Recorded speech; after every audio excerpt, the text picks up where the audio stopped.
તો જે કોઈ પણ લોકો છે તે પ્રધાનમંત્રી આવાસ યોજનાનો લાભ મેળવવા માંગતા હોય દોસ્તો, તો આજનો આ વિડીયો તેઓના માટે છે. દોસ્તો, રજિસ્ટ્રેશન કરવાની છેલ્લી તારીખ 31 જાન્યુઆરી 2025 છે, એટલે કે આ મહિનાની 31 તારીખ લાસ્ટ છે.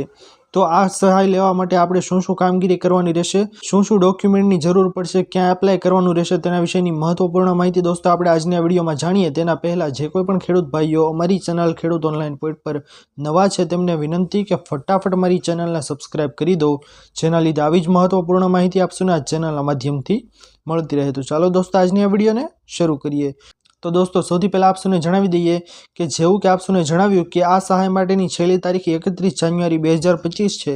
આ યોજના ભારતના તમામ રાજ્યના તમામ વિસ્તાર માટે લાગુ છે. રજિસ્ટ્રેશન દરેક ગામમાં તલાટી મંત્રી પાસે કરાવવાનું રહેશે આપણે આ યોજનાનું, જેમાં જે કોઈ પણ વ્યક્તિને મકાન ઘરનું ઘર ના હોય તેવા બધા લોકો રજિસ્ટ્રેશન કરાવી શકે છે. જેને મકાન છે કે કાચું છે કે સાવ નથી તેવા બધા ગ્રામજનો નોંધ કરાવી દેજો. તેમજ દોસ્તો રજિસ્ટ્રેશન કરાવવાની છેલ્લી તારીખ 31/1/2025 છે, તો વહેલી તકે રજિસ્ટ્રેશન કરાવી લેવું.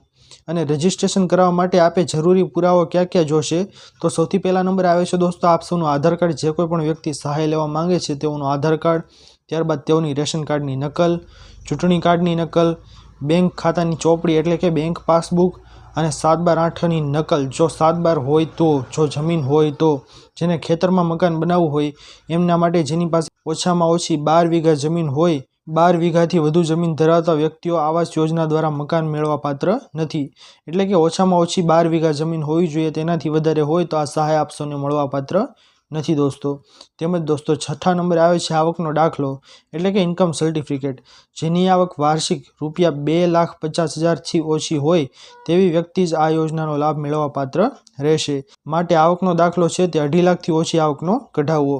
ત્યારબાદ દોસ્તો ઉપરોક્ત તમામ દસ્તાવેજ પુરાવા ત્યાંના જ હોવા જોઈએ જ્યાંના તમારા મકાન જોઈએ છે. તમારી પાસે જે ગામના દસ્તાવેજ હશે, આધાર પુરાવા હશે, તે ગામમાં જ મકાન મળવાપાત્ર છે.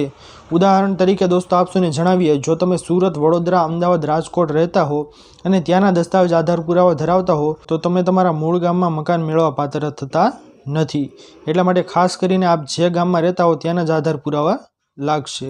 ત્યારબાદ દોસ્તો આમાં નોંધ પણ આપવામાં આવેલી છે કે મકાનનું વિતરણ છે તે કઈ રીતે થશે.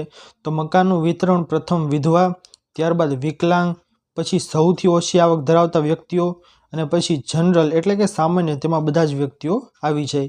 તો દોસ્તો આ મુજબ મકાનની સહાય છે તે મળવાપાત્ર થશે. તેથી જે કોઈ પણ વ્યક્તિઓ ઈચ્છા હોય, જેઓને આ યોજનાનો લાભ મેળવવો હોય, તે તારીખ 31 જાન્યુઆરી 2025 પહેલાં આ યોજનાનું રજિસ્ટ્રેશન કરાવી લેજો. દોસ્તો આપસોને આ મહત્વપૂર્ણ માહિતી કેવી લાગી? જો પસંદ આવી હોય તો વિડીયોને લાઇક કરવાનું ભૂલતા નહીં. ચેનલ પર નવા આવ્યા હો તો અમારી ચેનલ ખેડૂત ઓનલાઈન પોઈન્ટને સબસ્ક્રાઈબ કરી અને બાજુમાં આપેલા બેલ આઇકનને પણ પ્રેસ કરી દેજો, જેના લીધે આવી જ મહત્વપૂર્ણ માહિતી આપસોને આ ચેનલના માધ્યમથી મળતી રહે. તો દોસ્તો મળીએ હવે પછીના વિડીયોમાં. ત્યાર સુધી જય હિન્દ અને વંદે માતરમ.